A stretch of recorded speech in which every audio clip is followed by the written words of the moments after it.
ఉన్నత విద్యా సిలబస్ మార్పులపై ప్రత్యేక దృష్టి సారించామన్నారు ఉన్నత విద్యా మండలి చైర్మన్ బాలకృష్ణారెడ్డి. ఈసారి సెట్స్ పగడ్బందీగా నిర్వహించామన్నారు. ఇంజనీరింగ్ కౌన్సిలింగ్ ఎలాంటి ఇబ్బందులు లేకుండా జరుగుతోందన్నారు. త్వరలోనే ప్రభుత్వ యూనివర్సిటీ పోస్టుల ఖాళీలను భర్తీ చేస్తామంటున్న ఉన్నత విద్యా మండలి చైర్మన్ బాలకృష్ణారెడ్డితో విజయ్ ఫేస్ టు ఫేస్. రాష్ట్రంలో ఉన్నత విద్యలో అనేక మార్పులు తీసుకొస్తుంది ఉన్నత విద్యా మండలి. ఇప్పటికే ఇంజనీరింగ్కి సంబంధించి కౌన్సిలింగ్ ప్రారంభం కాగా డిగ్రీకి సంబంధించినటువంటి అడ్మిషన్ల ప్రక్రియ కొనసాగుతుంది. ఈ సంవత్సరం ఉన్నత విద్య ఏ రకంగా ఉండబోతుంది, ఇంజనీరింగ్ కౌన్సిలింగ్ జరుగుతున్న తీరు ఏ రకంగా ఉంది, డిగ్రీ విద్యలో ఎలాంటి మార్పులు తెస్తున్నారు, ఈ విషయాలన్నీ మనతోని మాట్లాడేందుకు ఉన్నత విద్యా మండలి చైర్మన్ ప్రొఫెసర్ బాలకృష్ణారెడ్డి ఉన్నారు. Sir, first of all academic year start అయిపోతుంది. ఇప్పటికే ఇంజనీరింగ్ కౌన్సిలింగ్ నడుస్తుంది. ఎటువంటి మార్పులకు ఈసారి శ్రీకారం చుట్టారు? ఎట్లా ఉంది సార్ ఉన్నత విద్య ఓవరాల్గా? బాగానే ఉంది. మీకు తెలుసు, గత 10-12 సంవత్సరాలు ఉన్నత విద్యలో కొంత స్తబ్దత ఉన్నది. అయితే ఇంకా మేము వచ్చినాక లాస్ట్ 7-8 మంత్స్ నుంచి చాలా రీఫార్మ్స్. ఇప్పుడు సీఎం గారి ఆదేశం ఏంటంటే విద్య ఎట్లా ఉండాలంటే ఉద్యోగం అని, తర్వాత స్కిల్ అని, అట్లా కొంత వాళ్ళ మ్యాండేటు ద్వారా కూడా చాలా మార్పులు తీసుకొస్తున్నాం. మీకు తెలుసు కదా, ఉన్నత విద్యలో రెగ్యులేటరీ బాడీస్ ఉంటాయి. ఇప్పుడు యూజీసీ అనుకోండి, ఇంజనీరింగ్ వస్తే ఏఐసిటి, ఫార్మా వస్తే ఫార్మా కౌన్సిల్, లా వస్తే బార్ కౌన్సిల్, ఇలా రెగ్యులేటరీ బాడీస్ వాళ్ళ మ్యాండేట్స్ ఉంటాయి. వాటితో పాటు యూనివర్సిటీస్కు విద్యా మండలికి కూడా కొంత వెసులుబాటు ఉంటుంది. సో వారి యొక్క ఇప్పుడు 29th ఏప్రిల్ 2025లో యూజీసీ ఒక సర్క్యులర్ తీసుకొచ్చింది. ఏంటంటే నెక్స్ట్ అకాడమిక్ ఇయర్ నుంచి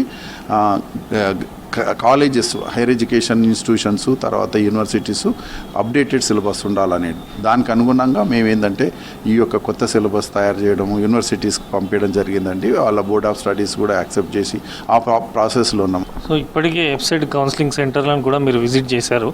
కౌన్సిలింగ్ ప్రక్రియ ఎట్లా జరుగుతున్నారు సార్? పిల్లలకు సంబంధించి కొంత బయట కూడా కాలేజీలు కౌన్సిలింగ్లో మీకు ఈ కాలేజీలో సీట్ రాదని, మా కాలేజీలో జాయిన్ కండి, రకరకాల పేరెంట్స్కు ఫోన్లు వెళ్ళడం, మెసేజ్లు వెళ్ళడం, ఇట్లాంటి వార్తలు వింటున్నాం. ఒక పక్క కౌన్సిలింగ్ అవుతూ ఉంటేనే కాలేజీలు సీట్లు అయిపోయినాయి, మీకు టాప్ కాలేజీలో రాదు అంటూ కూడా ఫోన్లు చేస్తున్నట్టు పేరెంట్స్ నుంచి ఫిర్యాదులు వస్తున్నాయి. సో దీన్ని ఎట్లా చూస్తారు? విజయ్, ఈసారి మేము కూడా ఈ యొక్క ఇంజనీరింగ్ కౌన్సిల్లో ఒక కొత్త పద్ధతిని అవలంబించడం. మీకు అంతకు తెలిసి ఏంటంటే మాక్ కౌన్సిలింగ్ అనేది. మాక్ కౌన్సిలింగ్ ఓన్లీ ఐఐటీస్, ఎన్ఐటీస్లో ఉండేది. ఈసారి నేను తీసుకున్న ఒక మేజర్ నిర్ణయం, చాలా అప్రిషియేషన్ మనకు పేరెంట్స్ నుంచి, అందరి నుంచి వచ్చింది. ఏంటంటే మంచి పని చేశారు సార్ ఇది. ఎందుకంటే వాళ్ళకు ఒకవేళ తెలియక చాలామంది స్టూడెంట్స్ ఏంటంటే మంచి కాలేజీలు రావేమని పెట్టుకోకపోవడం, ఇట్లాంటి కొన్ని లాస్ట్ 2-3 ఇయర్స్లో ఉన్నటువంటి డిఫికల్టీస్ను తీసుకొని ఈ యొక్క మాక్ కౌన్సిలింగ్ అనేది కొత్త పద్ధతి, మేజర్ మంచి స్టెప్పు, విద్యార్థులకు ప్రయోజనం కలిగించేదని నేను అనుకుంటున్నాను. సో ఇక డిగ్రీ విషయానికి వస్తే, డిగ్రీకి సంబంధించి అడ్మిషన్స్ ఆల్రెడీ మరొక ఫేజ్ కూడా మీరు ఇవ్వడం జరిగింది. ఎట్లా ఉంది సార్ డిగ్రీ విద్య? అయితే డిగ్రీ ఏం లేదు, ఇప్పుడు 3 ఫేజులు అయినాయి. ఇప్పటి వరకు డిగ్రీ ఇప్పుడు ఒకటి ఏమైందంటే డిగ్రీలో మనకు 2-2.5 లక్షల ఇంటర్ స్టూడెంట్స్ పాస్ అవుతున్నారు. ఇప్పుడు 4 లక్షల సీట్లు ఉన్నాయి. అయితే కొంత ఇంబ్యాలెన్స్ ఇప్పుడు ఏమవుతుందంటే ఎక్కువ డిగ్రీ సీట్స్ ఉండడము, తక్కువ ఇంటర్ స్టూడెంట్స్ ఉండడం, ఉన్నవాళ్ళు కూడా మెడిసిన్ పోతారు, తర్వాత ఇంజనీరింగ్ పోతారు. అట్లా కొంత డిగ్రీలో సీట్స్ ఫిల్ కావట్లేదు అనేది వాస్తవము. అయితే పోయినసారి కూడా 1,90,000 అయింది. ఇప్పటికీ మాకు 1.5 lakh వరకు వచ్చారు. అయితే ఇంకా ఇంజనీరింగ్ కౌన్సిల్ను అయిపోయినాక వాటిని దృష్టిలో పెట్టుకొని ఒక స్పెషల్ ఫేజ్ ఒకటి పెట్టాలని. ఎందుకంటే చాలామంది స్టూడెంట్స్ మళ్ళీ మాకు రిక్వెస్ట్లు కూడా వస్తున్నాయి. సో స్పెషల్ ఫేజ్ ఒకటి పెట్టి వీలైనంత వరకు అకామిడేట్ చేసుకొని ఇంకా మళ్ళీ అకాడమిక్ ఇయర్ కూడా మళ్ళీ ఇబ్బంది కాకూడదు. సో కొన్ని డీమ్డ్ యూనివర్సిటీలు కానీ కార్పొరేట్ కాలేజీలకు సంబంధించి చాలా వరకు కొంత ఇట్లా మీరు కౌన్సిలింగ్ షెడ్యూల్ ఇవ్వకముందే సీట్లు ఇవ్వడం, ఇట్లాంటి కొంత చర్చ జరుగుతున్నది విద్యార్థుల్లో, తల్లిదండ్రుల్లో. సో ఏమన్నా పర్యవేక్షించారు?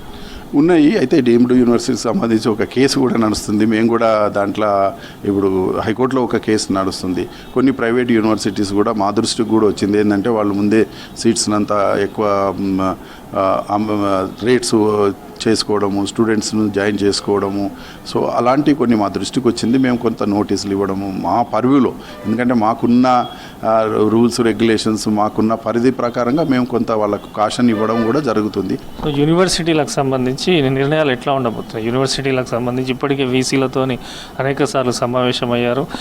ఎట్లా ఉంది సార్ గవర్నమెంట్ తరపు నుంచి, మీ తరపు నుంచి ప్రభుత్వ యూనివర్సిటీలకు? ఇవాళ ఒకటండి అడ్వాంటేజ్ ఏంటంటే మనకు సీఎం గారే విద్యాశాఖ విద్యాశాఖ కూడా చూస్తున్నారు. వారి తపన చూస్తుంటే మాకు నిజంగా కూడా చాలా, ఎందుకంటే ఒక సీఎంగా ఆయన రివ్యూలు పెట్టినా కానీ 3-4 అవర్స్ విద్యాశాఖ మీద పెట్టి, సరే ప్రైమరీ ఎడ్యుకేషన్ కావచ్చు, అంటే స్కూల్ ఎడ్యుకేషన్, ఇంటర్ అనుకోండి అన్నీ. సో ఇక్కడ అంతా వీసీలు వచ్చిండ్రు. కొన్ని డిఫికల్టీస్ ఏమున్నాయంటే కొంత ఇప్పుడు రిక్రూట్మెంట్ కాలేదనేది మాకు కూడా ఆదేశాలు ఇచ్చారు, రిక్రూట్మెంట్ తొందర చేయండి అని.